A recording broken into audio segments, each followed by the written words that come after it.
बिहार की राजनीति के अंदर ऐसा तूफान आ सकता है जिसकी आहट ने राज्य में हलचल मचा दी है। लालू प्रसाद यादव के परिवार में एक बार फिर से बड़ा बवाल खड़ा हो गया है, लेकिन इस बार मामला सिर्फ राजनीति तक सीमित नहीं है। यह विवाद घर की चौखट तक पहुंच चुका है।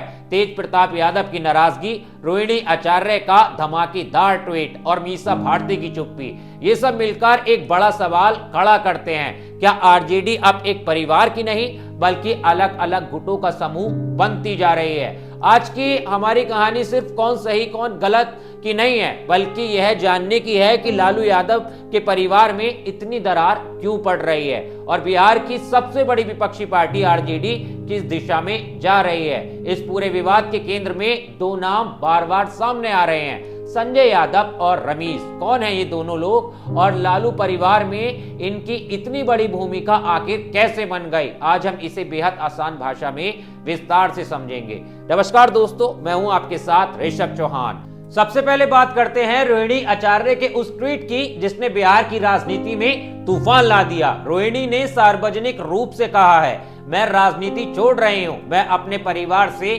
नाता तोड़ रही हूं, मुझ पर दबाव बनाया गया कि मैं चुप रहूं। संजय यादव और रमीश ने मुझे ऐसा करने को कहा था। आप सोचिए, इतनी बड़ी बात लालू प्रसाद यादव की बेटी और तेजस्वी यादव की बहन, वो भी सार्वजनिक मंच पर कह दे तो हंगामा हो नहीं था। यह सिर्फ गुस्सा नहीं था, यह एक बड़े अंदरूनी दर्द का फटकारा हुआ लावा था जो लंबे समय से दबा हुआ था। रोहिणी ने पहली बार इतना खुलकर कहा है कि परिवार को बाहरी लोग कंट्रोल कर रहे हैं और इसी वजह से वह खुद टूट चुकी हैं। उनके इस ट्वीट ने साफ कर दिया कि पार्टी और परिवार में सब कुछ ठीक नहीं चल रहा है। अब बात करते हैं उन दो नामों की जिनको लेकर सबसे ज्यादा राजनीति गर्म है, संजय यादव और रमीश। रोहिणी के ट्वीट के बाद लोग यह जानना चाहते हैं कि आखिर ये दोनों लोग हैं कौन। संजय यादव हरियाणा के रहने वाले हैं, वे तेजस्वी यादव के बेहद करीबी माने जाते हैं। इन्हें तेजस्वी का राइट हैंड कहा जाता है। उनकी एक खास विशेषता है कि वे तेजस्वी के साथ हमेशा रहते हैं, चाहे प्रेस कॉन्फ्रेंस हो, चाहे रथ यात्रा हो, चाहे पार्टी मीटिंग हो, संजय हमेशा उनके साथ दिखाई देते हैं। पत्रकारों के बीच भी एक मजाक चलता है कि तेजस्वी सुबह उठकर सबसे पहले किसको फोन करते हैं, अपनी पत्नी को या संजय यादव को। यह मजाक दिखाता है कि संजय की मौजूदगी कितनी गहरी है। राजनीति में आरोप यह भी लगता है कि पार्टी का फैसला हो या टिकट बंटवारे का, सब पर संजय की बड़ी भूमिका होती है। कई बार यह भी कहा जाता है कि संजय यादव ने आरजेडी की अंदरूनी राजनीति पर कब्जा कर लिया है और यह बात लालू के बाकी बच्चों को पसंद नहीं आती। अब यह भी जान लीजिए कि आखिर रमीश कौन है। रमीश संजय यादव की टीम से जुड़ा हुआ एक व्यक्ति है। उसकी राजनीतिक हैसियत उतनी बड़ी नहीं है कि वह लालू परिवार के किसी सदस्य को सीधे आदेश दे सके। वह एक माध्यम है, यानी मैसेंजर की तरह काम करता है। असल पावर संजय यादव के पास है और इसी बात पर परिवार में सबसे ज्यादा आपत्ति उठ रही है। अब आते हैं तेज प्रताप यादव पर।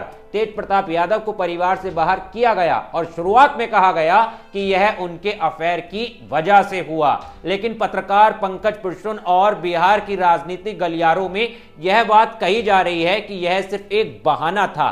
तेजस्वी भी तो प्यार करके शादी किए थे, फिर उन्हें क्यों नहीं निकाला गया? ये बड़ा सवाल जो है वो बार बार खड़ा होता रहता है। असल बात यह भी बताई जाती है कि तेज प्रताप की अपनी अलग लोकप्रियता थी। वे कई बार पार्टी लाइन से अलग बोलते थे और परिवार में सत्ता का असली उत्तराधिकारी कौन होगा, इस सवाल पर सबसे ज्यादा विवाद उन्हीं से था। यानी खुलकर कहें तो तेजस्वी वर्सेस तेज प्रताप की लड़ाई पहले दिन से ही चल रही थी। इसमें बाहरी लोगों को दखल परिवार के लिए और दर्दनाक साबित हुआ और अब सवाल उठता है, रोहिणी अकेली नाराज नहीं है, मीसा भारती भी लंबे समय से चुपचाप हैं। चुनाव के वक्त मीसा को न किसी मंच पर जगह मिली, न बड़े भाषण मिले, न चुनाव रणनीति में भूमिका दी गई। जो काम पिछले चुनाव में मीसा संभाल रही थी, इस चुनाव में उनसे वह सब छीन लिया गया। रोहिणी को भी कई बार किनारे कर दिया गया। एक घटना बहुत चर्चित है, तेजस्वी जिस रथ से जाते थे उसमें मुखिया की सीट होती थी। एक दिन उस सीट पर तेजस्वी की बजाय संजय यादव बैठे थे। जब इस बात पर पत्रकार ने ट्वीट किया तो रोहिणी ने रिट्वीट करते हुए लिखा, इस सीट पर सिर्फ परिवार के मुखिया का अधिकार है। बस यही से विवाद और भड़क गया। रोहिणी को चारों तरफ से घेर लिया गया, उन पर दबाव बनाया गया और उसी दबाव का नतीजा उनके ट्वीट में देखने को मिला। इस पूरे विवाद को समझने के लिए एक बात समझनी भी जरूरी है। जब तक लालू प्रसाद यादव मजबूत थे, परिवार भी एक था और पार्टी भी एक, लेकिन जैसे ही उनकी सेहत और राजनीति दोनों कमजोर हुई, परिवार में गुटबाजी बढ़ने लगी। तेजस्वी अपनी टीम बनाकर मजबूत होते गए, संजय यादव की भूमिका बढ़ती गई और धीरे धीरे परिवार दो हिस्सों में बंट गया। तेजस्वी गुट, बाकी भाई बहन और परिवार का गुट। जहां तेजस्वी ताकतवर होते गए, वहीं दूसरे लोग खुद को हाशिए पर महसूस करने लगे। यह स्थिति हमने कई और परिवारवादी पार्टियों में भी देखी है, जैसे एसपी में अखिलेश बनाम शिवपाल, शिवसेना में उद्धव बनाम राज, एनसीपी में शरद बनाम अजीत। वही सत्ता संघर्ष यहां भी देख रहा है। राजनीतिक विशेषज्ञों का मानना है कि बिहार का एक बड़ा वोटर ग्रुप तेजस्वी को भविष्य का नेता मान चुका है। इसी वजह से आरजेडी की वोट बैंक अभी भी मजबूत है, लेकिन परिवार का बिखराव पार्टी को धीरे धीरे कमजोर करेगा।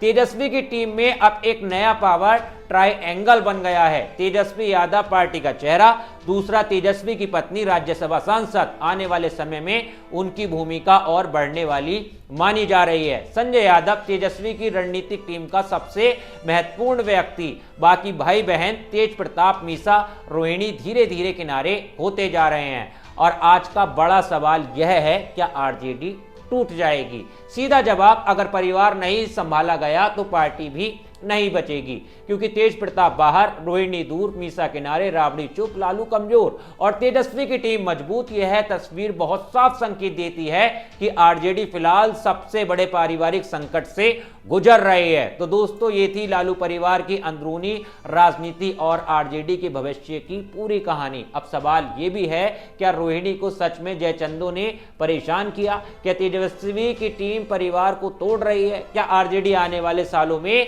एक ही चेहरे की पार्टी बन जाएगी या परिवार फिर से एकजुट हो पाएगा?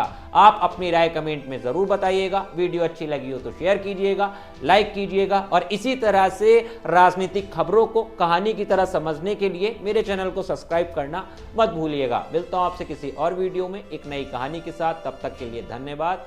जय हिंद।